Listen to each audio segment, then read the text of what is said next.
Done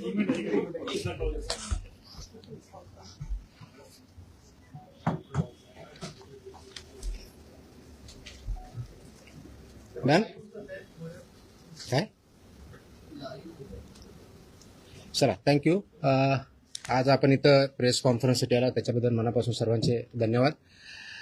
आज आपल्याला बोलवण्याचं एक विशेष कारण आहे. पाठीमागे ज्यावेळेस आपण भेटलो होतो त्यावेळेस एक विशेष आदेश आपण पारित केला होता आणि आपल्या माध्यमातून तो सर्वांपर्यंत पोहोचला ही चांगली गोष्ट आहे. फूड अँड ड्रग ॲडमिनिस्ट्रेशन याच्यामध्ये जशा दोन विंग आहेत, एक ड्रगच्या बाजूला आणि दुसरा फूडच्या बाजूला. आपण दोन्हीकडे काम करत असतो. तर फूडवरती काम करताना एक लक्षात येतं की आपल्याकडं जे रेग्युलेशन्स आहेत म्हणजे food safety and standards authority act 2006, 2011चे नियम आणि त्या अनुषंगाने 2011 पासून आत्तापर्यंत वेगवेगळे स्टँडर्ड्स आणि रेग्युलेशन जे तयार झालेले आहेत आणि जे इम्प्लिमेंट करणं अपेक्षित आहे त्याच्यासाठी एन्फोर्समेंट म्हणून किंवा इम्प्लिमेंटिंग ऑथॉरिटी म्हणून FDA महाराष्ट्रामध्ये फूड अँड ड्रग ॲडमिनिस्ट्रेशन यांची जबाबदारी आहे.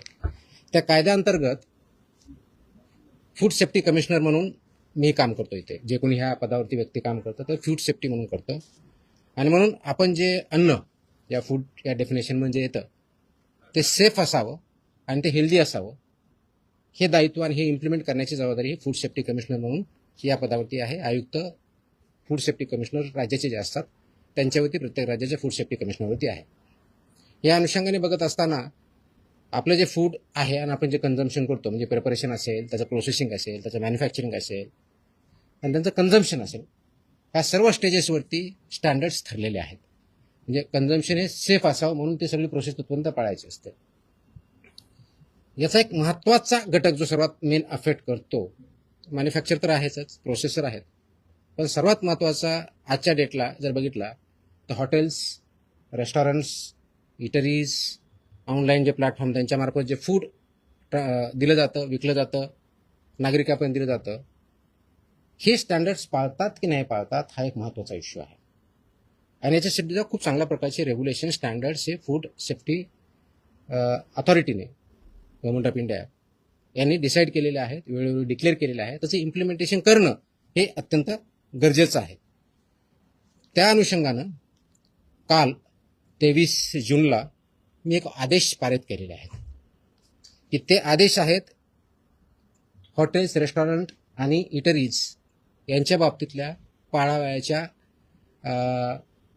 ज्या गोष्टी आहेत, ज्या स्टँडर्ड्स आहेत, ज्या प्रोसेसेस आहेत त्या पाळणं बंधनकारक आहे त्यांच्यावरती. तर त्यामध्ये जर बघितलं तर आम्ही ग्राहकांच्या आरोग्यासाठी, आरोग्य संरक्षणासाठी अन्न व औषध प्रशासन म्हणून एक महत्त्वाचा निर्णय, एक ऐतिहासिक निर्णय काल घेतलेला आहे आणि ते आदेश मी पारित केलेले आहे. हे काय आदेश आहे तर कंप्लायन्स ह्या इंडस्ट्रीनं म्हणजे हॉटेल्स, रेस्टॉरंट, इटरीज हे जे आहे यांनी करायचे आहेत आणि त्यांचं इन्फोर्समेंट आपल्या मशिनरीमार्फत म्हणजे आपली जी यंत्रणा आहे त्यांच्यामार्फत करायचं आहे. तर हे करण्यासाठी सुरक्षित अन्न, स्वच्छ आस्थापना आणि जबाबदार अन्न व्यावसायिक यांच्या बाबतीत आपण काही आदेश पारित केलेले आहेत. ते सर्वात महत्त्वाचं म्हणजे काय तर ते जे रेग्युलेशन्स आहेत ते रेग्युलेशन्स इम्प्लिमेंट करणं गरजेचं आहे. ते कोणते रेग्युलेशन्स आहेत तर पहिलं आहे रजिस्ट्रेशन, अन्न व सुरक्षा मानके, अन्न व्यवसायाचे परवाने व नोंदणी 2011चे रेग्युलेशन्स आहेत. तर याच्या बाबतीत मोस्टली बऱ्यापैकी रजिस्ट्रेशन झालेलं आहे किंवा लायसन्स झालं. रजिस्ट्रेशन म्हणजे ज्यांचा टर्नओव्हर 1.5 कोटीच्या आत आहे तोपर्यंत रजिस्ट्रेशन, त्याच्यावरचे लायसन्सेस असतात. त्याचं इम्प्लिमेंटेशन काही प्रमाणात किंवा मोठ्या प्रमाणात झालेलं आहे. पण त्याच्या व्यतिरिक्त अन्न व सुरक्षा मानके, अन्न उत्पादन मानके व अन्न संयोजके हे विनियम 2011 याचं इम्प्लिमेंटेशन होणं गरजेचं आहे. त्याचप्रमाणे अन्न व सुरक्षा मानके, दूषके, विषे व अवशेष हे 2011चे रेग्युलेशन्स आहेत, याचं इम्प्लिमेंटेशन होणं गरजेचं आहे. त्याचप्रमाणे अन्न सुरक्षा व मानके, लेबलिंग आणि प्रदर्शन 2020 याचं इम्प्लिमेंटेशन होणं गरजेचं आहे. त्याचप्रमाणे अन्न सुरक्षा व मानके, पॅकेजिंग विनियम 2018 याचं इम्प्लिमेंटेशन होणं गरजेचं आहे. आणि त्याचबरोबर शाळेतल्या मुलांसाठी जे सुरक्षित अन्न व संतुलित आहार नियम 2020 आहेत हे सुद्धा इम्प्लिमेंट होणं गरजेचं आहे. आपल्यासमोर हा प्रश्न असेल की हे मानके होते तर म्हणजे का इम्प्लिमेंट झाले नाहीत किंवा पूर्णपणे होतात की नाही आहे. आतापर्यंत आमचा जो अनुभव आलेला आहे म्हणजे माझ्या अगोदरचाही जे काही रेट्स झालेले आहेत, सर्च झाले, सीजर झालेले आहेत, ज्या कंप्लेंट्स आलेल्या आहेत आणि त्याच्या ज्या फाइंडिंग्स आहेत त्या फाइंडिंगमध्ये आम्हाला काय सापडलं आणि त्याच्यात हे उत्तर आहे की हे आदेश म्हणजे पारित केले याची आवश्यकता का भासते. कदाचित इंडियामध्ये आपण फर्स्ट असू, मला माहित नाही बाकीच्या राज्यांनी केलेलं नाही, की मोस्टली मला जे आहेत असे आदेश मला बघायला भेटलेले नाहीयेत. कदाचित असेल किंवा दुसऱ्यांनी केले असेल. तर याची आवश्यकता यासाठी पाहिली की ज्या आम्ही राबवलेल्या तपासण्या आहेत, विशेष मोहिमा आहेत, सर्वेक्षण आहेत आणि अंमलबजावणी या कार्यामध्ये आम्हाला गंभीर त्रुटी या आस्थापनामध्ये आढळलेल्या आहेत. जसे की अस्वच्छ व आरोग्यास अपायकारक परिस्थितीत अन्न तयार करणे, दुसरं वापरलेल्या खाद्यतेलाचा परत पुनर्वापर करणे, वैद्यकीय तपासणी नसलेल्या कर्मचाऱ्यांकडून अन्न पडताळणी करणे, तापमान नियंत्रणातल्या त्रुटी ह्या असणे, कारण तापमान आपण ज्यावेळेस करतो त्याच्यामध्ये काही स्टँडर्ड्स ठरलेले आहेत. अन्न दर्जाहीन साहित्यामध्ये अन्न पदार्थाचे पॅकेजिंग करणे, ग्राहकांना सुरक्षित पाणी उपलब्ध न करून देणे आणि विविध अन्न सुरक्षा नियमांचे उल्लंघन करणे, ह्या मेजर त्रुटी आम्हाला त्याच्यामध्ये आढळल्या. आणि ह्या त्रुटी ह्या ज्या स्टँडर्ड्स आहेत याचं उल्लंघन करणारे आहेत. आणि म्हणून परत आपल्याला त्याचे आदेश काढून ते इम्प्लिमेंट करण्याच्या दृष्टिकोनातून हे काल आम्ही 23 जून रोजी हे आदेश पारित केलेले आहेत. ती कॉपी आपल्याला मी आता देईलच, अवेलेबल आहे, आपण देऊया. हे आदेश कुणाकुणाला लागू होणार आहेत हा पुढचा प्रश्न येतो. तर सर्व hotels and restaurant, all without exception, सर्व हॉटेल्स अँड रेस्टॉरंट, उपाहारगृहे व ढाबे, कॅन्टीन्स आणि कॅफेटेरिया, बेकरीज आणि मिठाईवाले शॉप किंवा sweet shops, catering units, food caterers, juice bars, cloud kitchens, dark kitchens, central kitchens, साखळी उपाहारगृहे, ई कॉमर्स आणि ऑनलाईन फूड डिलिव्हरी प्लॅटफॉर्म इत्यादी सर्वांना हे लागू होणारे आदेश आहेत.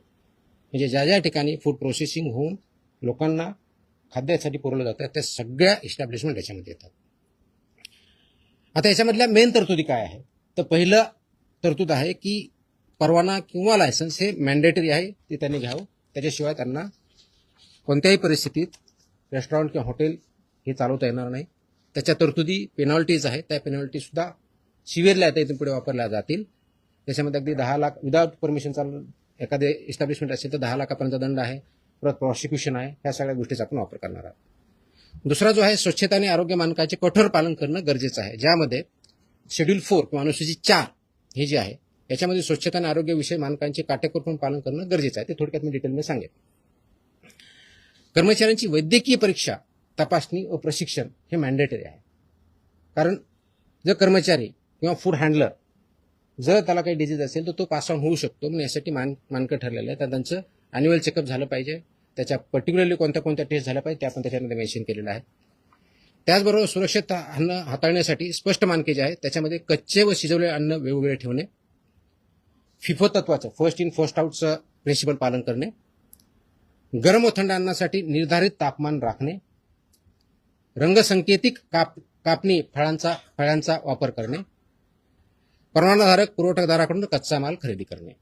आता याच्यामध्ये की म्हणतो शेतकऱ्यांकडे दिलं तर तुमचा परवानगीधारक कुठं, तर त्याच्यामध्ये जी रिसीट असते त्याला सुद्धा आपण अग्रीमेंट याच्यामध्ये डेफिनेशनमध्ये काउंट केलं आहे. त्याच्यामुळे रिसीट इज, कारण याचा उद्देशच एवढा आहे की तो फूड किंवा रॉ मटेरियल कुठून आलं हे ट्रेस करता आलं पाहिजे, हा त्याच्या पाठीमागचा उद्देश आहे. त्याचबरोबर ग्राहकांसाठी मोफत पिण्यायोग्य पाणी पिण्याचं प्रोव्हाइड करणं, मोफत देणं अपेक्षित आहे. सुरक्षित पिण्याचे पाणी विनामूल्य उपलब्ध करून देणं बंधनकारक आहे. आमच्याकडे पिण्याचं नाही, फक्त बॉटल वॉटर आहे आणि ते पे विकत घ्यावं असं बंधनकारक करता येत नाही. इट विल बी व्हायलेशन आणि अशावरती आम्ही कारवाई करणार आहोत. तसे आम्ही त्याच्यावरती बोर्ड लावा असं मी त्यांना सांगितल्या आदेशामध्ये, त्यांना बोर्ड लावावे लागतील, त्याप्रमाणे करावं लागेल. आणि कुणी मागितलं त्यांना सांगावं लागेल की आमच्याकडे पोर्टेबल ड्रिंकेबल वॉटर आहे, ते तुम्ही पिऊ शकता. त्याच्यानंतर त्यांनी डिमांड केली तर त्यांना द्यावं. It's optional, it's not compulsory. त्याच्यामुळे ही पहिली गोष्ट करायची आहे. त्याचबरोबर मेनू लेबलिंग आणि पोषणची माहिती ही मॅन्डेटरी आहे. मेन्यूवरती लेबल व्यवस्थित पाहिजेत, त्याचं लेबलिंग व्यवस्थित पाहिजे. त्याच्यामध्ये उपाहारगृहांनी व केंद्रीय परवानगीधारक आस्थापने मेनूमध्ये कॅलरी माहिती, पोषण मूल्य आणि ॲलर्जन माहिती प्रदर्शन करणं बंधनकारक आहे. तसंच वर्तमानपत्र किंवा छापील कागदात अन्न देता येणार नाही, हे प्रोहिबिटेड आहे, ते त्यांना देता येणार नाही. त्याचं कारण असं की अन्न दर्जाहीन साहित्य, वर्तमानपत्रे किंवा छापील कागदपत्र अन्नपदार्थ गुंडाळणे किंवा वाढणे यावर रेग्युलेशननुसार बंदी आहे. वापरलेल्या खाद्यतेलाचा पुनर्वापर करता येणार नाही, हे रियूज बऱ्याच वेळेस करतात. तर फसायच्या ज्या रुको गाईडलाईन आहेत, RUC रुको गाईडलाईन्स आहेत, त्या गाईडलाईन्सचं इम्प्लिमेंटेशन करणं बंधनकारक आहे. आणि 25 TPO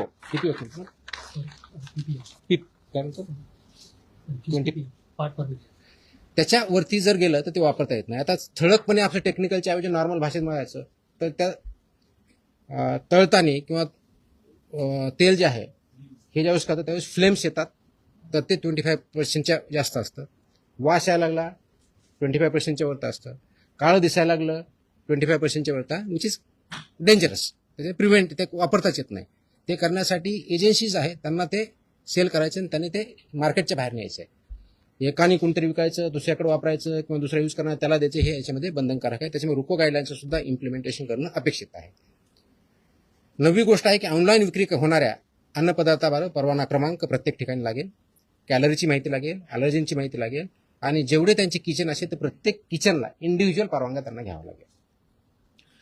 मोठ्या ज्या आस्थापना आहेत, पर्टिक्युलरली 50 करोडच्या वरच्या ज्यांचा टर्नर आहे, त्यांनी फसाईच्या मान्यताप्राप्त ज्या संस्था यांच्यापर्यंत पासून हे ऑडिट बंधनकारक आहे. त्यांना ऑडिट करून घेणं इयरली, त्यांनी ते मॅन्डेटरी ऑडिट पूर्ण सगळ्या प्रोसेसेसचं हे करणं अपेक्षित आहे. ह्याही गोष्टी आपण करतोय. तर हे करण्यासाठी काय आवश्यकता आहे, तर हे करत असताना आमचा उद्देश ह्या संस्थांना, हॉटेलधारकांना किंवा व्यावसायिकांना थ्रेट करणं नाही आहे. तर आमचा उद्देश आहे की प्रामाणिक व्यवसायांना संरक्षण द्यायचं आहे आणि नियमन करणाऱ्यावरती कठोर कारवाई करायची, हा आमचा उद्देश आहे. त्याचं कारण हे पूर्ण लाईफ नागरिकांच्या जीवनाशी हे पूर्णपणे निगडीत आहे. अगदी लहानात लहान बाळापासून तो वयोवृद्ध माणसापर्यंत याचा डेली संबंध येत असतो. आणि म्हणून फक्त हा केवळ एक कारवाईसाठी नसून राज्यातील प्रामाणिक व जबाबदार अन्न व्यवसायांना प्रोत्साहन देण्यासाठी सुद्धा आहे.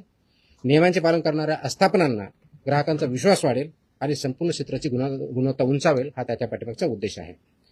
आणि हे जर केलं नाही तर 2006च्या कायद्यातल्या आणि त्या अनुषंगाने जे रेग्युलेशन्स आले त्याच्या दंडात्मक प्रोव्हिजन्स आपण त्याच्यामध्ये वापर करणार आहोत. ही विशेष मोहीम आम्ही आत्ता चालू करतोय, पण हे कायमस्वरूपी राहणार आहे. म्हणजे सुरुवात आतापासून करतोय, एक स्पेशल ड्राईव्ह म्हणून काम करतोय, पण ही कायमस्वरूपी 12 महिने चालणारे मोहीम असणार आहे. आणि हे पूर्ण महाराष्ट्रभर सर्व सहायुक्त, सर्व FSO, सर्व जॉईंट कमिशनर कालच आम्ही आदेश दिलेले आहेत. आज मी थोडीशी विषय घेऊन त्यांना सांगितलेलं पण आहे. तर स्वच्छतेपासून, पिण्याच्या पाण्यापासून ते किचनपर्यंत सगळ्या गोष्टी होतील. हे करण्यासाठी कोणाला काही कंप्लेंट आले तर आम्ही 4 त्यांना ऑप्शन्स दिलेले आहेत.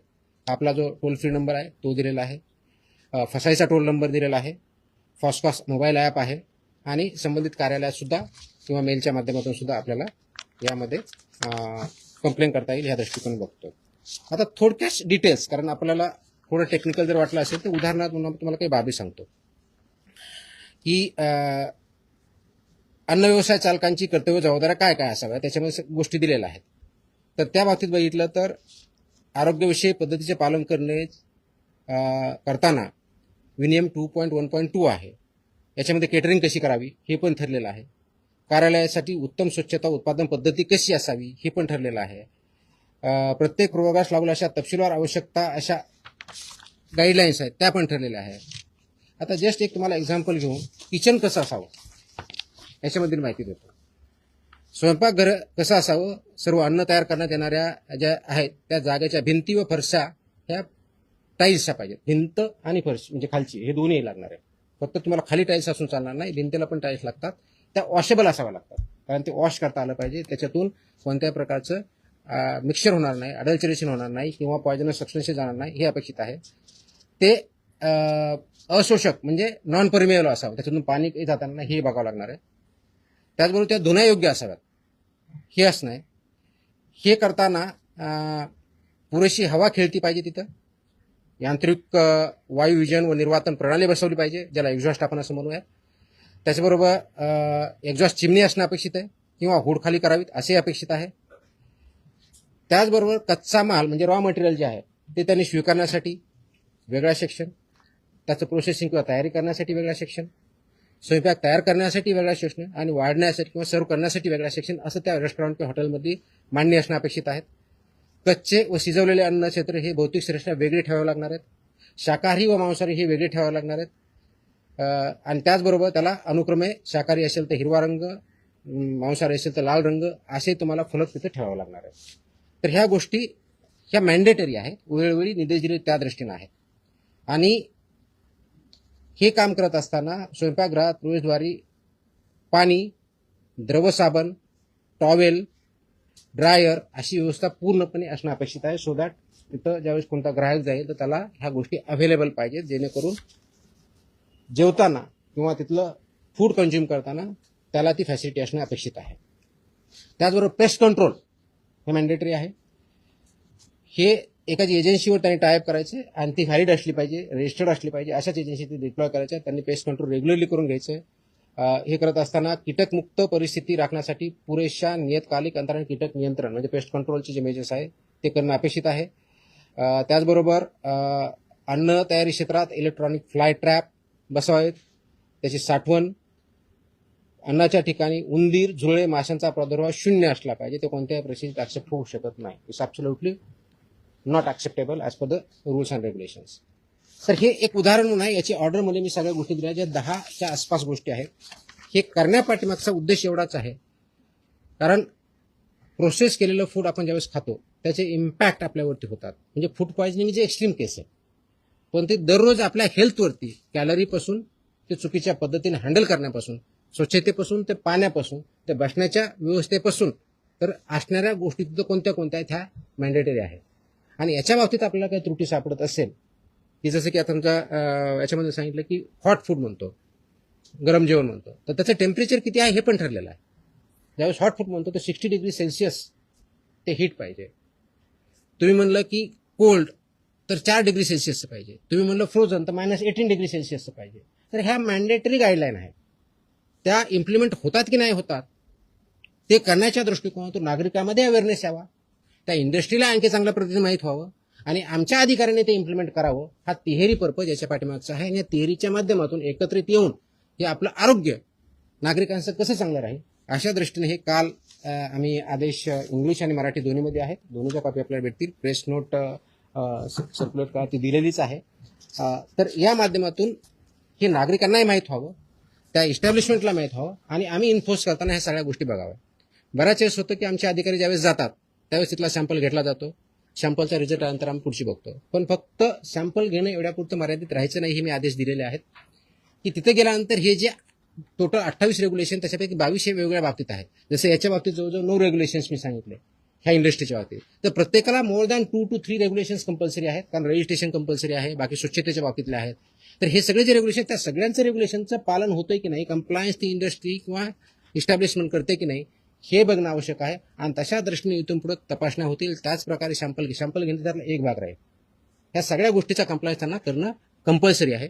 आणि हे ज्यावेळेस सॅम्पल लॅबकडे जातात तर लॅब बरोबर देताना आमचा एक फॉर्म असतो, फॉर्म 5, आणि ड्रगचा एक वेगळा फॉर्म आहे. म्हणजे तिथे तर ते फॉर्म 5 पूर्णपणे आतापर्यंत भरला जात नव्हता, का इनकम्प्लीट येत होता. आता मी इन्स्ट्रक्शन दिलेलं आहे की फॉर्म 5 हा कंपल्सरी टोटल भरला पाहिजे, म्हणजे त्याच्यात फिलअप केलं पाहिजे जे काय माहिती आहे. त्याचबरोबर एक ॲडिशनल नोट पण त्याच्यात लिहिली पाहिजे की हे जे रेग्युलेशन्स आहेत हे रेग्युलेशन पाळले जातात की नाही, इनकम्प्लीट पाळले जातात का, कम्प्लीट पाळले जातात का, कम्प्लीट व्हायोलेशन केलं जातं, याचे डिटेल्स त्याच्यामध्ये येतील. त्याचं कारण असं आहे की बऱ्याच वेळेस लॅबमध्ये ज्यावेळेस रिपोर्ट जातात तर रिपोर्टमध्ये फक्त इन्ग्रेडियंटच्या आधारे त्याचा रिझल्ट येतो. वास्तविक बघता फक्त तेवढ्या पुरतं मर्यादित नाही. तसं असतं तर टेक्निकल जो तिथला असिस्टंट आहे किंवा सायंटिस्ट आहे यांनी तो रिपोर्ट दिला असता. त्याच्याऐवजी तिथं गव्हर्नमेंट, ज्याला GM होतो, गव्हर्नमेंट अनालिस्ट, हा रिपोर्ट देतो. त्याचा उद्देश असा आहे की एका बाजूला ज्या गाईडलाईन्स आपल्या मॅन्युअल्स त्याच्या बाबतीतच्या लॅबच्या बाबतीतले पण मॅन्युअल्स आहेत, हा टेस्ट रिपोर्ट काय सांगतो आणि तिथली ओव्हरऑल कंडिशन्स आणि व्हायोलेशन्स काय झालेले ह्या दोन्हीच्या गोष्टीचं अनालिसिस करून त्यांनी अनालिटिकल रिपोर्ट देणं अपेक्षित आहे. Just to give an example की एखाद्या डेअरी प्रॉडक्टमध्ये किंवा हॉटेलमध्ये आपण गेला, तुमचा टेस्ट एकदम चांगला, आपण बघतो खूप चांगले टेस्ट आहे, त्याचे रिझल्ट स्टँडर्ड येतात. किचनमध्ये गेलं तर तुम्हाला पूर्णपणे अस्वच्छता दिसते, टाईल्स दिसत नाही. तिथं सेपरेट पाणी म्हणजे भाजी हे करण्यासाठी पोर्टेबल वॉटर नसतं, नॉर्मल कोणतरी वापरलं जातं. तर हे तुमच्या अनसेफ फूडच्या डेफिनेशनमध्ये येतं. म्हणजे जरी तुमच्या प्रॉडक्टची टेस्ट म्हणजे तुमचा रिझल्ट हा जर आला की स्टँडर्ड आहे, पण ह्या जर कंडिशन असतील तर तुम्हाला त्या कंडिशन ह्या अनालिसिसमध्ये कन्सिडर करणं अपेक्षित आहे. आणि म्हणून मी सगळ्या लॅबची पण मीटिंग घेतली आहे.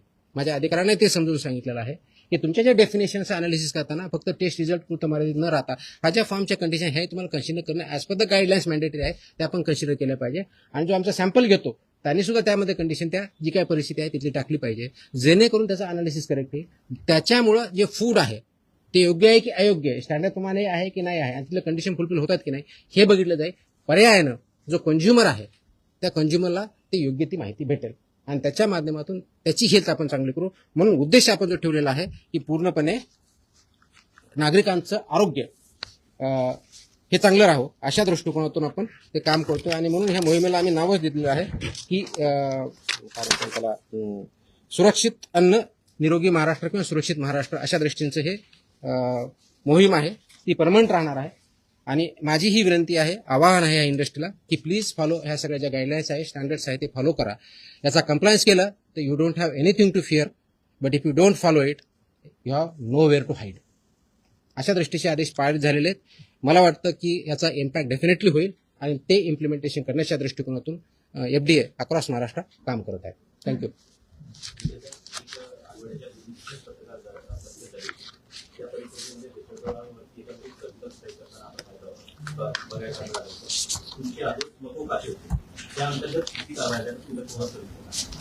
मकोचकाच्या गाईडलाईन्स माझे आदेश जर बघितले असतील तर त्याच्यामध्ये आपली प्रोसिजर दिलेली आहे. 1999चा जो कायदा आहे त्याच्यामध्ये 23ची प्रोसिजर पण दिलेली आहे. ते करताना तो गुन्हा केला त्याच्या अगोदर झालेला आहे का, त्याची हिस्ट्री काय आहे, त्याचे अँटीसिडन्स काय आहे, त्याचे FIR काय आहेत, आणि हे असल्यानंतर त्याची अप्रुव्हिंग ऑथॉरिटी ही काय PI नाही आहे, ती DIG लेवलची ऑथॉरिटी आहे. तर अशा काही 4-5 केसेस बिल्डअप झालेल्या आहेत, पण फायनल मकोका अजून त्याच्यावरती इन्व्होल्व झालेला नाही, कारण ते इन्व्हेस्टिगेशनचा मॅटर आहे. ते झाल्यानंतर त्याच्यावर डेफिनेटली होतील. परंतु सर्व ज्या ज्या ठिकाणी आमच्या प्रोहिबिटेड आयटम्सवरती FIR झालेल्या आहे त्या प्रत्येक ठिकाणची FIR ही या अँगलमधून तपासली जाते आहे आणि त्याच्यावर पुढची कारवाई तुम्हाला काही दिवसात दिसेल. तुम्हाला एक गोष्ट माहिती आहे का, विधानसभेमध्ये एक अधिवेशन सुरू होतं. जितेंद्र आव्हाड जे आहेत त्यांनी आता एक हे केलं की 250 कोटी रुपये तुमची बदली करण्यासाठी म्हणून इंटरनॅशनल ड्रग रॅकेटने गोळा केलेले. काय भानगड काय म्हणजे ही तुम्हाला काही माहिती आहे का, म्हणजे ड्रग माफिया आणि तुकाराम मुंडे काही जर समजत नाही. आयडिया नाही, काय आयडिया नाही. आय एम हिअरिंग फ्रॉम, मला काय आयडिया नाही. म्हणजे त्यांनी बोललं तर त्यांना तुम्ही विचारलं पाहिजे, मला विचारून काय करणार आहे. बदली करण्यासाठी ड्रग्स रॅकेट जे आहे 250 कोटी रुपये जमा केले. I have no idea, I have no comments. कुठे ड्रग माफियांना तुम्ही हात वगैरे लावलाय का, काही प्लॅनिंग आहे? मी माझ्या महाराष्ट्रात जेवढे मॅन्युफॅक्चरर्स आहेत, फूडवाले असतील, ड्रग्जवाले असतील, त्यांना इंडस्ट्रियलिस्ट किंवा एंटरप्रेनर म्हणतो. चुकीचे करणारे असतील तर त्यांना माफिया म्हणून ट्रीट केलं जाईल, कारवाई केली जाईल. किती महिने राहण्याचा प्लॅन करून तुम्ही आले? Sorry? इतरांना विचारतात. सॉरी, किती महिने राहण्याचा प्लॅन करून MPला आले? आय थिंक प्रेस कॉन्फरन्सच्या बाहेरचे विषय आहेत हे आता. तर एक लॅबचा विषय असा होता की एफडीएच्या आता जे पायदुरीचं मॅटर झालं कलिंगडामधून विश्वबाधितच्या संदर्भात ते जुनं आहे. जुनं आहे, पण त्याच्यात एफडीएच्या लॅब ज्या आहेत त्या टेस्टिंगसाठी सगळ्या पद्धतीच्या तेवढ्या एफिशियंट नाही पाहिजे किंवा रिपोर्ट लवकर मिळत नाही, पाण्याचा अनालिसिस लवकर. ही फॅक्ट आहे की रिपोर्ट लवकर भेटत नाही, त्याचा मी आढावा घेतलेला आहे. आपल्याकडे सध्या 3 प्लेसेसला लॅब आहेत असं सांगितलं जातं. एक नागपूरला सांगितलं जातं, एक छत्रपती संभाजीनगरला आणि तिसरी इथे. या तिन्ही ठिकाणी आपल्याकडे ड्रग आणि फूड या दोन्ही लॅब आहेत. याचं थोडं करेक्शन आहे, ह्या 3 नाहीत, आपल्याकडे 5 लॅब आहेत. पहिली गोष्ट ह्या 3 आहेत, प्लस पब्लिक हेल्थ लॅबोरेटरी पुण्याला आहे आणि BMCकडे आपले एक स्टेट फूड लॅबोरेटरी अशा 5 लॅब आहेत. येतोय त्याच्याकडे विचार, ते बोलतोय मी, तेच बोलतोय. याच्यामध्ये जे सॅम्पल घेतले जातात, जेवढी मॅनपॉवर आहे, जेवढे इक्विपमेंट आहेत, ते आयडियल आहे का, त्याचं उत्तर नाही आहे. ते इम्प्रूव्ह करावं लागेल, ते विल डू, त्याचं प्लॅन आहे, त्याच्यावरती आपण काम करतोय. परंतु आजच्या डेटला जेवढे सॅम्पल घेतले जातात आणि जे आम्ही एका वर्षभरासाठी आम्ही प्लॅन करतो त्यासाठी घेतले जातील, त्याच्या मोस्ट ऑफ द टेस्टसाठी हे सफिशियंट आहे. जर आपण व्यवस्थितपणे त्याचा वापर केला तर हे मात्र मी सांगू शकतो आजच्या डेटला, कारण मी तो आढावा घेतला त्याच्या आधारे बोलतो. काही मॅनपॉवर 1-2 महिन्यापूर्वी जॉईन झालेली तिथे नवीन, त्याच्यामुळे त्याची कपॅसिटी वाढलेली आहे. कपॅसिटीपेक्षा एफिशियन्सीचा प्रश्न जास्त आलेला आहे आणि ती एफिशियन्सी कशी वाढवायची याच्यावरती आमचं काम चालू आहे. मेमधले रिझल्ट तुम्हाला, जूनमधले रिझल्ट, आता जो महिना आहे याचे सॅम्पल केलेले टेस्ट हे अगोदरच्या महिन्यापेक्षा बऱ्याच पटीने वाढलेले तुम्हाला दिसतील. क्वालिटीवरती काम चालू आहे, स्पीडवरती चालू आहे, एफिशियन्सीवरती चालू आहे. थोडेसे मॅनेजमेंटचे इश्यू आहेत, we are sorting it out. आणि एका वर्षभरामध्ये आणखी चांगलं इक्विपमेंट, ज्याला हाय एंड इक्विपमेंट म्हणतात, HEE, ते इन्स्टॉल करण्याची आमची तयारी आहे. प्लस 4 ठिकाणी पैकी 3 ठिकाणचं बांधकाम पूर्ण झालेलं शिविरवर, तिथं आपल्याला चालू कसं करता येईल हे बघूया. त्याच्यामध्ये यवतमाळचं एक आहे, आय थिंक नाशिकचं दुसरं आहे, तिसरं पुण्याची एक आहे आणि पेन या ठिकाणी कामकाज चालू व्हायचं आहे. त्याच्यामुळे त्याचं काम चालू आहे, पण ते स्पीडअप आपण करतोय आणि सो दॅट मॉडेल आणि आयडियल लॅब्स कशा राहतील या दृष्टीनं याच्यावरती आपण काम करतोय. विचारायचं होतं, विधानसभेत सुद्धा तुमच्या चर्चा सुरू आहे. नरेंद्र म्हणतात की तुमचं काम चांगलं आहे, बदलीचा प्रश्नच नाहीये. सुधीर मुनगंटीवार म्हणाले की तुमच्या नावातला जो टी आहे त्याचा अर्थ टायगर आहे. आणि अजून खोतकर असं म्हणाले की तुमच्या जीवाला काहीतरी धोका आहे, तुम्हाला संरक्षण द्यावेशी त्यांची मागणी. तुमचं काही बोलणं झालं सरकारशी? पटलावर या सर्व गोष्टी तुमच्या संदर्भातल्या नाही, माझं याच्याबद्दल कुणाशीही काही बोलणं झालं, मी तुमच्याकडूनच ऐकतोय. पण संरक्षणाची गरज तुम्हाला आहे की नाही याची काही तुम्ही मागणी केली मी नाही अशी मागणी केली. का बरं तुमच्यावर नाही इतकं अधिवेशन चाललंय? आता हे मला मी कसं उत्तर देऊ त्याचं? अधिवेशनात काय बोलावं हा त्यांचा प्रिरॉगेटिव्ह आहे, त्याचं मी कसं बोलणार? तुम्ही जे बोलताय त्यांना विचारा, मला विचारून काय ते उत्तर भेटत नाही. माझी काही चर्चा नाही. नाही, फक्त याच्या बाबतीत आपण जे थ्रेटच्या बाबतीत कदाचित मला आज हे कळलं की कुणीतरी एक फेसबुकवरती व्हिडिओ आहे, काहीतरी त्यांनी शिव्या दिल्यात वगैरे वगैरे काही केलं, त्यांना पोलिसांनी कारवाई पण केली आहे माझ्यामध्ये. तसंच आय थिंक औरंगाबादला छत्रपती संभाजीनगर जिल्ह्यामध्ये आपल्या पथकावरती अटॅक करण्याचाही प्रयत्न केला, तर त्याच्या व्यक्ती सुद्धा अरेस्ट इमिजिएटली झाली. मी स्वतः डीजीपीशी बोललो होतो, डीजीपीने तिथल्या सीपीना सांगून इमिजिएटली कारवाई पण केली. हे इन्फोर्समेंट आहे. एन्फोर्समेंट ज्यावेळेस येतं, कुणी इलिगल ज्यावेळेस काम करतं, तर everybody has to abide by rule of law. माझं म्हणणं आहे कायद्याचं राज्य आहे, कायद्याच्या राज्याप्रमाणे चाललं पाहिजे सर्वांनी. तुम्हाला मला सर्वांना कायदा लागू होतो. याच्यात कुणी जर त्याच्यात पळवाटा काढण्याचा प्रयत्न करत असेल, माझ्या ज्युडिशियन किंवा माझ्या अधिकाराला कुणी थ्रेट करत असेल, तर law will take its course, will not spare anybody. हे मात्र मी 100% सांगू शकतो. हे मात्र 100% आहे. तर त्याच्यावरती कोणत्याही पद्धतीचं कॉम्प्रोमाइज केलं जाणार नाही. आणि म्हणून बघितलंच आहे, मोकोकासारखा सुद्धा कायदा आपण इन्व्होक का केला, तर जर एखादा आयटम 2012ला प्रोहिबिट झाला आणि तो जर भेटत असेल तर it's in a way not correct.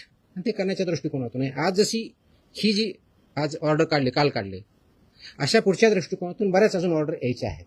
त्याच्यावरती काम चालू आहे आणि त्या प्रत्येक सेक्टर वाईज येतील आणि त्याचा इम्पॅक्ट सोसायटीवरती ॲट लार्ज होणार आहे. आणि ते करण्याच्या दृष्टीनंच आम्ही काम करतोय, होलिस्टिक दृष्टिकोन करतोय. कोणी वाईट किंवा चांगल्या दृष्टिकोन, ही इंडस्ट्री आहे, एंटरप्राइज आहे, जीडीपी ग्रोथ होणं गरजेचं आहे, त्याचे त्यांचं कॉन्ट्रीब्युशन आहे, पण ते as per the rules and regulation झालं पाहिजे, कायद्यानुसार झालं पाहिजे. कायद्याचं व्हायोलेशन करून कुणी पैसे कमवण्याचा प्रयत्न करत असेल, कुणी थ्रेटन करून किंवा ब्लॅकमेल करण्याचा प्रयत्न असेल, तर they will not be spare. This much I can say.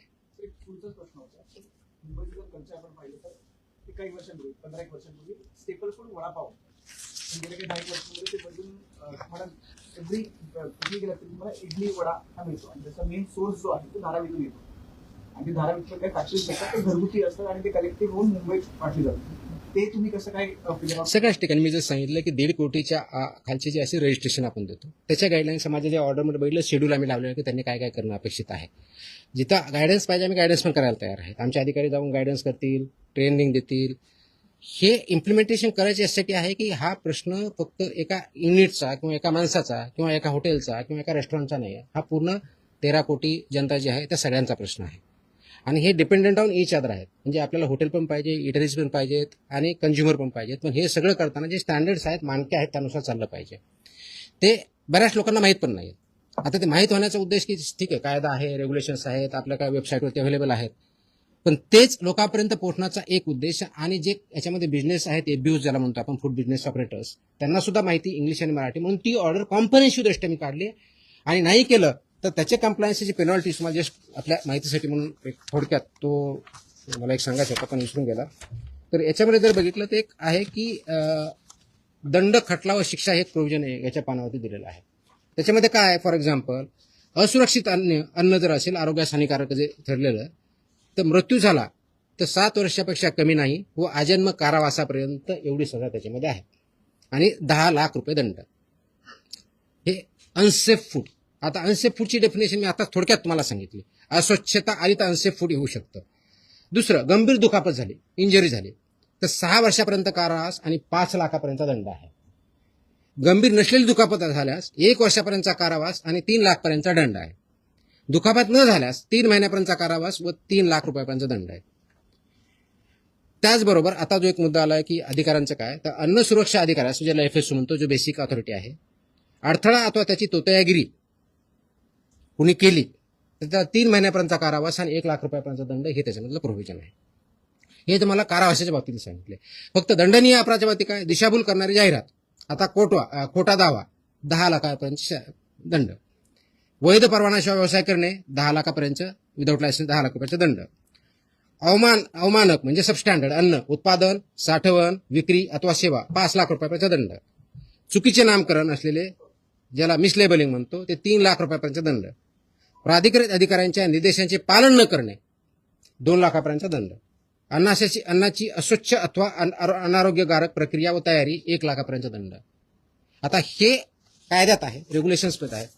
कदाचित इम्प्लिमेंटेशन एवढे स्ट्रिक्टली झाले नसतील, बट इथून पुढे 100% होतील आणि त्याचा परिणाम आपल्या ह्या इंडस्ट्रीवरती हेल्थवरती अल्टिमेटली होईल. जे आपल्याला आपण जे कॅम्पेन घेतलेलं आहे की safe food safe drug safe Maharashtra, तर सेफ फूडच्या पार्टमधला हा एक पार्ट आहे. त्या दृष्टिकोनातून आपण काम हा करतो. मी स्पेसिफिकली विचारला यासाठी कारण की फक्त धारावी सध्या हे आपण रजिस्टर्ड आस्थापनांबद्दल बोलतो. धारावी असेल किंवा मुंबईत ठिकठिकाणी जर आपण पाहिलं तर स्लम पण नाही, आपण कुठे गेलो तरी रस्त्यावरती स्टॉल लावतात, पण ते जे अन्न शिजवतात ते त्यांच्या घरी शिजवतात आणि ते काय रजिस्टर्ड असतं असं नाही, पण त्यांच्यावरती पण ते पण रडारवरती असणार. ऑफकोर्स सगळेच मी सांगितलं सगळ्या आस्थापना याच्यामध्ये काम करतात त्या सगळ्या आल्या. मग ते जर घरी बनवत असेल तर घरची स्वच्छता व्यवस्थित पाहिजे आणि तिथे जे विकतात तिथे पण ते व्यवस्थितपणे पाहिजे. तर हे स्टँडर्ड त्यांना पाळावं लागतील. त्यांना अवेअरनेस पाहिजे. तर अवेअरनेस लायसन कंपल्सरी आहे. रजिस्ट्रेशन म्हणजे 1.5 कोटीपर्यंत रजिस्ट्रेशन असतं. 1.5 कोटीच्या वरती टर्नओव्हर असलेलं लायसन्स असतं. मॅन्डेटरी लायसन नसेल तर मग कारवाई. हो ना. पावसाळ्याला सुरुवात झाली. आपल्याकडे जवळजवळ 11.5 लाख लायसन्स होल्डर किंवा रजिस्टर्ड आहेत महाराष्ट्रात. म्हणजे टोटल याच्यामधले त्याच्यामधले फूड याच्यामध्ये 4-4.5 लाखाच्या आसपास आहेत. म्हणजे it's not a small number, it's a biggest number in India. बरोबर ना. जवळजवळ 4-4.5 लाख आपल्या फूड बिझनेस ऑपरेटर जे फूड सेक्टरमध्ये काम करतात तेवढेच आहे. त्याचा स्मॉल नंबर नाही आपल्याकडे आणि तो वाढतोय. म्हणजे 31 मार्चला आम्ही आकडा बघितला तर 11,30,000 होता. आता 11,61,000च्या आसपास गेलेला आहे. Yes please. तर पावसाला सुरुवात झाली आणि मुंबईसारख्या ठिकाणी खाऊ गल्ल्या आहेत ज्या अस्वच्छ असतात. दुर्गंधीयुक्त ठिकाणी बऱ्याचदा खाद्यपदार्थ विक्री केले त्यांच्या नोंदणी देखील नसतात. अशा खाऊ गल्ल्यांवरती कसं नियंत्रण मिळतं? आता जे सांगितलं त्याचे सगळे रेग्युलेशन इम्प्लिमेंट करायचे आहेत. आपण स्पेशल मूव्ह दरवर्षी आपण पावसाळ्याच्या अगोदरची मूव्हिंग घ्यायचो, पण ते थोडंफार असायचं. तर ह्याच्यामुळे मी कॉम्प्रिहेन्सिव्ह आदेश परमनंटली काढलेले आहेत. हे आपण करणारच आहोत. माझी एक दुसरी विनंती आपल्या माध्यमातून सर्वांना की आपण जे अन्न सेवन करतो ना ते सेफ आहे की नाही हे थोडं बघावं. आपल्याला फक्त रस्त्याने जाताना फक्त कन्व्हिनियन्ससाठी गाडीतून उतरलं की काहीतरी गडबड आहे मग खातो ना, त्याचे परिणाम खूप बेकार होतात. तो सेफ आहे की नाही पहिलं तर बघा. ते रेस्टॉरंट वगैरे रजिस्टर्ड आहे की नाही त्याच्यावरती मॅन्डेटरी आहे. समोर दरवाजा त्यांनी रजिस्ट्रेशनचं सर्टिफिकेट लावणं मॅन्डेटरी आहे. नसेल तर ते आम्हाला कळवा, आम्ही तशी कारवाई करू. म्हणजे जेणेकरून तिथं तुमच्या आरोग्यात तुम्ही पैसे घेऊन अन्न खाताय तर तुमच्या आरोग्यावरती त्याचा परिणाम विपरीत होऊ नये, तो चांगल्या दृष्टीने व्हावा. हे जर करायची थोडी काळजी घेतली पाहिजे. तर स्ट्रीट फूड जरी असलं तरी ते व्यवस्थित आहे की नाही हे सुद्धा आपण पाहणं बंधन करावं. त्याच्यामुळं सेलर जसे आहेत तसे कंझ्युमर आहेत. जे डिमांड आहे तसे सप्लाय आहे. तर सप्लायर जरी असले आणि डिमांड नसेल तर ऑटोमॅटिकली ते बंद होईल. तर डिमांड करणाऱ्याने सुद्धा त्यांचा अवेअरनेस वाढावा, त्यांनी सुद्धा काम करावं. ॲज अ कंझ्युमर सुद्धा आपण बघावं. ह्या दृष्टिकोनाने सुद्धा हे आदेश वाढा. आम्ही वेबसाईटला टाकतो, आपल्या माध्यमातून जाईलच. तर हे वाचले तर बऱ्याच गोष्टी क्लिअर होतील की यांच्याकडे काय पाहिजे. तोही याच्या माध्यमाचा एक उद्देश आहे की जेणेकरून ॲज अ कंझ्युमर म्हणून आपण त्या गोष्टी पाळल्या पाहिजे. मुंबई आणि उपनगरामध्ये सॉरी मुंबई आणि उपनगरामधल्या रस्त्यांमध्ये जी छोटी ऑफिस आहेत, म्हणजे व्हेज असेल, रेस्टॉरंट असतील, बार असतील, त्या सगळ्या ठिकाणी तशी पद्धतीच आहे आणि तिथे गाडीची व्यवस्था नसते किंवा आपले डोळे तर ह्या सगळ्यांमध्ये आयडेंटिटी कशी करतात? आपले सर्वे असतात, सर्वेलन्स आपण घेत असतो. म्हणजे आपले अधिकारी वेगळे जातात. आपल्याकडे एक तर माहिती कंप्लेंटचा मार्फत एक होते, दुसरं आपण स्वतः सर्वेलन्स घेतो आणि तिसरं आपण एन्फोर्समेंट असे तिन्ही कॅटेगरीतून आपण बघतो. आपल्याला अशी काही माहिती असेल सांगा, आम्ही व्हेरीफाय करू, कारवाई करू. टॉयलेट बाथरूम संदर्भात काय आहे त्याच्यात आहे ते सगळे आहेत सगळ्या गोष्टी कंप्लेंट. तिथं बोर्ड तर नसतो, स्वागतम चांगला मोठा सर्वसामान्यांना प्रश्न हाच पडतो. मी लगेच तक्रार करतो, पण त्याच्यावरती कारवाई कशी होते काय होते काय कळत नाही. कारवाई कुठं करायची सर्वात मोठा प्रश्न. तक्रार कुठं करायची आताच मी सांगितलं. नंबर बनायचा इथं. आता परत सांगतो मी. घेऊन असं आहे की दादा ईस्टमध्ये एवढे छोटे ऑफिस आहेत, तिकडे अत्यंत अवस्था जी आहे ती वाईट आहे. करू आम्ही सगळे जे कोणते असतील सगळ्यावरती करू, काहीच अडचण नाही. ही अवस्था सगळ्या ठिकाणी आहे, पण दादा कंप्लेंटच्या बाबतीत मी सांगितलं आपल्याला 4 ऑप्शन दिलेले आहेत आणि काही दिवसामध्ये पुढच्या आठवड्यापासून आम्ही एक आता आजच आम्ही टेस्ट केलेली आहे, वेब लिंक तयार केलेली आहे. त्याच्यामुळे तुम्हाला त्याच्यावर डाउनलोड केले की मोबाईलवरून करता येईल एवढी व्यवस्था केली. पण त्याला एक 8-1 दिवस लागतील कारण ते टेस्टिंग अधिकारी टेस्टिंग करतायत. त्याच्यावरती ट्रायल चालू आहे, ड्राय रन चालू सध्या. एक 8-1 दिवसामध्ये ते पण लागेल. आपल्याला हेल्पला म्हणजे ज्याला टोल फ्री नंबर आहे 1800-222-365 हा आमचा इथला आहे टोल फ्री नंबर. 24 तास चालू असतो आपल्याला, 24 तासमध्ये ते येतात. फसाईचा टोल फ्री नंबर आहे 1800-114-0000 याच्यावरती आपण करू शकता.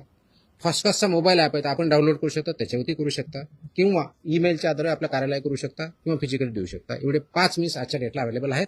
आणि 6वा जो आपला जो वेब लिंक करतो पुढच्या 1 आठवड्यामध्ये येईल. कारण हे जे आहेत हे मोस्टली आपल्याला फूडसाठी अवेलेबल आहेत. ड्रग्ससाठी जर करायचे असेल त्यासाठी वेगळं नाही म्हणून आम्ही ते वेब लिंक करतोय. मोबाईलवर डाउनलोड केली की ते AI इनेबल्ड आहे. त्याच्यामुळे तुम्हाला तो प्रश्न विचारणार काय ते करत जाणार आणि त्या दृष्टीनं म्हणजे बोलता येतं किंवा टाईप करता येतं, दोन्ही ऑप्शन आम्ही देणार आहोत जेणेकरून ते आमच्यापर्यंत येईल. आम्ही ते ऑटोमॅटिकली असाइन करू आणि त्याचा डॅशबोर्ड मला पण बघता येईल च्या अधिकाऱ्याला बघता येईल किती आल्या, कोणाकडे गेल्या, किती पेंडिंग आहे, किती दिवसापासून पेंडिंग आहे. Everything will be there. It is there. We are establishing the system. त्या संदर्भात तुम्ही खूप मोठी कारवाई करत आहात, तर त्या संदर्भात काही माहिती द्या की किती जणांवर याचा कारवाई झाली, किती जण. मला वाटलं आज खूप जास्त होईल. माझ्याकडे डेटा आहे. उद्या तुम्हाला त्याच्याबद्दलची 1 महिन्यामध्ये जेवढ्या कारवाया झाल्यात, कारण उद्या 1 महिना पूर्ण होतो, त्या दृष्टीने परिपूर्ण नोट गुटख्याच्या बाबतीत असेल, नॉन गुटख्याच्या बाबतीत असेल, ड्रग्सच्या बाबतीत असेल, आणि ते मेजर आकडा आहे, मी देईल. सॉरी, अरे यार, लास्ट टाइम आपने वो ही वायरल कि मुझे हिंदी अच्छी नहीं, वही वायरल हो गया आपने. एक ज्या पानटक्क्यांवरती गुटखा मिळाला ते अशी पानं मिळतात त्यांनी नशा किमान वगैरे वापरलं जातं. इन फ्युचर त्याच्यावरती पण तुम्ही कारवाई करणार नाही, कसं असतं, 50-200 रुपयांना ती पानं मिळतात. पानाला बॅन नाही आहे, गुटख्याला बॅन आहे. आपण त्याचा कंटेंट म्हणतो. ते आम्ही तपासून असं आमच्याकडे आलं तर आम्ही ते व्हेरीफाय करतो, त्याच्यात सापडलं तेही कारवाई करतो. सी अल्टी कंटेंट काय हे बघावं लागणार आहे. तर कंटेंट त्याच्यात सापडला तर डेफिनेटली होईल त्याच्यावरती कारवाई. कंटेंट सापडलं तर होईलच. ये कैसे पता चलेगा लाइसेंस नहीं है करके? लाइसेंस मैं बता रहा हूँ, लाइसेंस मेरे महाराष्ट्र में टोटल 11,61,000 लाइसेंस और रजिस्टर्ड एफबीओज है. महाराष्ट्र की बात कर रहा हूँ. अभी अवेयरनेस क्रिएट नहीं होता, अभी लाइसेंसिंग और रजिस्ट्रेशन बढ़ रहा है, चालू है ना, ऑनलाइन ही है. How many people are still like 80% हो चुका है. अरे ऐसे कैसे बता पाएंगे? वो मेरे पास एस्टिमेट होता तो सब नहीं कर लेता मैं.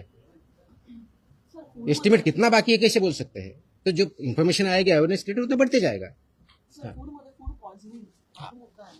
खिचडीमध्ये असेल किंवा हॉटेलमध्ये असेल, हा आता खूप क्रुशियल आहे. Yes. वरचेवर होतो. Yes. मला 2-1 दिवस पोटात दुखतं म्हणून आणि आपण बरे झालो, पण खूप सिरियस कंडिशन आहे. येस, तर त्याच्या ज्या टेस्टिंगची जी मेथोडॉलॉजी आहे त्या पद्धतीने आपण फूड पॉइझनिंग अशी काही टेस्टिंग नसेल. शेवटी फूड टेस्ट करायचं असतं आणि ते वेगळे टेस्ट असतात. त्या टेस्ट आपल्याकडे अवेलेबल असायला पाहिजेत, ते आपण करतो. हा, food poisoning is basically unsafe food असेल तर मोस्टली फूड पॉइझनिंग. पॉइझनिंगच्या संदर्भामध्ये टेस्टिंग करण्याची लागते. नाही, पॉइझनिंगचं टेस्टिंग नसतं, ते फूडचं टेस्टिंग असतं. फूड मधल्या पॉइझनिंग ते असतं, आपण टेस्ट करतो ना, आपण टेस्ट करतो, फूडच टेस्ट करतो असतो. त्याचे जे काही इन्ग्रेडियंट त्याप्रमाणे आहेत, स्टँडर्ड प्रमाणे आहेत नाही हेच बघत असतो. पण त्यासाठी आम्ही एक प्रणाली विकसित करतो. आजच्या डेटला ती खूप कॉम्प्रिहेन्सिव्ह नाही आहे, की फूड पॉइझनिंगच्या केसेस त्याची रिपोर्टिंग मेकॅनिझम कशी असावी, कितक्या वेळात काय करावं, याचा मी एसओपी तयार करतोय. ते पुढच्या दिवसात काही होईल. ह्याला पण म्हणजे असू शकतं ना, की वरून कोणी काही घातलंय का नॅचरली कंटामिनेटेड आहे. तर ते टेस्टचा पार्ट आहे, ते रिझल्टचा पार्ट येतो तो.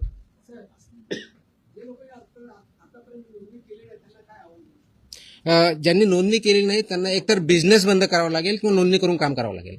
तर माझी विनंती आहे की जे याच्यामध्ये काम करतायत तर त्यांनी एकतर नोंदणी करून घ्यावी आणि आपला बिझनेस जे काही स्टँडर्ड्स आहेत त्याप्रमाणे चालवा, किंवा आपला धंदा बंद करावा. अन्यथा 10 लाखापासून 10 लाखापर्यंत पेनल्टी आहे, त्याचे आम्ही प्रोव्हिजन वापरायला सुरुवात करतोय. आता तुमचे खूप जास्त प्रश्न होत आहेत. तुम्ही 1 महिना झाला म्हणतात जवळपास तुमची होत.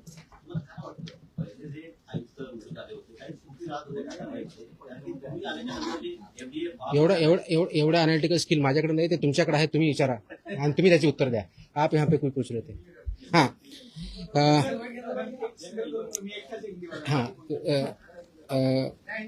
हम सब जब एफडीए में काम करते हैं तो फूड और ड्रग सेक्टर में काम करते हैं.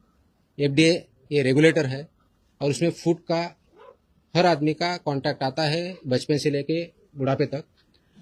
और फूड का सबसे ज़्यादा आजकल जो कॉन्टैक्ट आता है, जो हम खाते हैं, वो होटल, रेस्टोरेंट, इस सब में आता है. इसके लिए रेगुलेशंस है, स्टैंडर्ड्स है, वो इम्प्लीमेंटेशन होने चाहिए.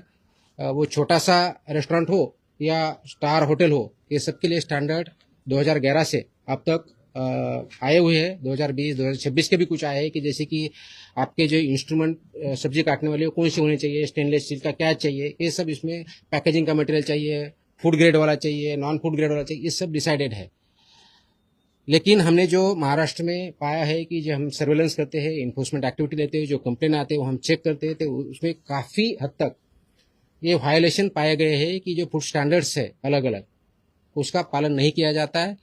वो जो फूड स्टैंडर्ड्स है वो सेफ्टी के हिसाब से हो, सैनिटेशन के हिसाब से हो, वहाँ के फूड हैंडलर्स हो, वाटर बॉटल की मतलब पानी फ्री में जो पोर्टेबल देना चाहिए वो हो, या लाइसेंस नहीं है या लाइसेंस वहाँ दिखाया नहीं जाता ये हो, ये सब के जो रेगुलेशंस हो इम्प्लीमेंटेशन करना जरूरी है. इसलिए 23 जून को कल मैंने as a food safety commissioner Maharashtra बोल के कुछ आदेश पारित किए हैं, ये that is regarding hotels, restaurants and eateries. इन्होंने जो स्टैंडर्ड्स इंप्लीमेंट करना है उसके हिसाब से हमने किए हैं। ये जो कंप्लाई नहीं करेगा उनके ऊपर सख्त कार्रवाई, ये फसाई के जो रेगुलेशंस है और उसके अंदर जो स्टैंडर्ड्स है उसके हिसाब से की जाएगी। जैसे फॉर एग्जांपल अगर कोई अनरजिस्टर्ड या अनलाइसेंस एफबीओ काम कर रहा है तो उसको 10 लाख तक की पेनल्टी है।